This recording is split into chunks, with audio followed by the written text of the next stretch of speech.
আন্তর্জাতিক শিক্ষার্থীদের ভর্তির বিষয়ে ট্রাম্প প্রশাসনের সাথে লড়াইয়ের ক্ষেত্রে বৃহস্পতিবার কিছুটা হলেও স্বস্তি পেয়েছে হার্ভার্ড ইউনিভার্সিটি কর্তৃপক্ষ। এদিন আন্তর্জাতিক শিক্ষার্থীদের ভর্তি বাতিল এবং নতুন শিক্ষার্থী ভর্তি বন্ধের সিদ্ধান্ত তাৎক্ষণিক কার্যকর করা থেকে 30 দিনের জন্য সরে এসেছে প্রশাসন। বৃহস্পতিবার হোমল্যান্ড সিকিউরিটি ডিপার্টমেন্ট হার্ভার্ড কর্তৃপক্ষের কাছে জানতে চেয়েছে আন্তর্জাতিক শিক্ষার্থী ভর্তি এবং এক্সচেঞ্জ ভিজিটার প্রোগ্রাম পরিচালনার ক্ষেত্রে অনুমোদনের পূর্বশর্তগুলো বিশ্ববিদ্যালয়টি যথাযথভাবে মেনে চলছে কিনা। চিঠিতে স্পষ্ট করে বলা হয়েছে 30 দিনের মধ্যে এর উপযুক্ত জবাব দিতে ব্যর্থ হলে বিদেশি শিক্ষার্থীদের ভর্তি নিতে হার্ভার্ডের যে অনুমোদন রয়েছে তা বাতিল করবেন ডিএইচএস সেক্রেটারি ক্রিস্টি নোম।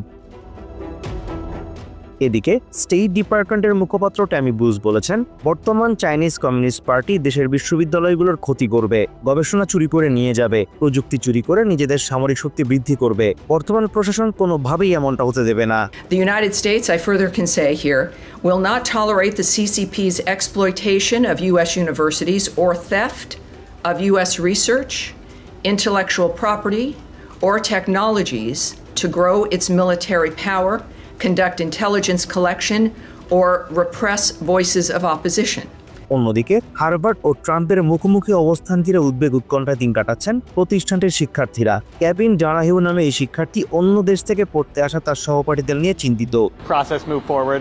I'm concerned for the fate of my fellow students, many of whom come from other countries and have had their ability to, continue their studies. তিনি মনে করেন যেসব শিক্ষার্থী প্রশাসনের সিদ্ধান্তের বিরুদ্ধে কথা বলছে, প্রশাসন বেছে বেছে তাদের বিরুদ্ধে ব্যবস্থা নিচ্ছে।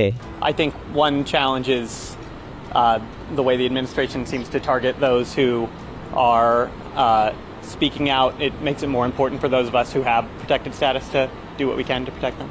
হার্ভার্ড স্টুডেন্ট বডি প্রেসিডেন্ট এবং আন্তর্জাতিক শিক্ষার্থী আব্দুল্লাহ শাহিদ সিয়াল বলছেন, হার্ভার্ড ইউনিভার্সিটির নিয়ন্ত্রণ নিতেই প্রশাসন আন্তর্জাতিক শিক্ষার্থীদের লক্ষ্য বানাচ্ছে, কারণ এই শিক্ষার্থীরাই সবচেয়ে দুর্বল এবং তাদের পক্ষে আমেরিকায় তেমন কোনো আইন নেই বললেই চলে। প্রিন্সটন ইউনিভার্সিটির প্রফেসর এডি গ্লর মনে করেন, আন্তর্জাতিক শিক্ষার্থী ভর্তি বন্ধ করলে বিশ্ববিদ্যালয়গুলো বৈচিত্র্য হারাবে এবং পুরো উচ্চশিক্ষা ব্যবস্থা অনেকটাই সংকীর্ণ হয়ে পড়বে, যার সরাসরি প্রভাব পড়বে সমাজের উপর। তিনি মনে করেন, দেশের স্বার্থে এই মেধাবী আন্তর্জাতিক শিক্ষার্থীদের দেশে পড়ার সুযোগ অব্যাহত রাখা উচিত।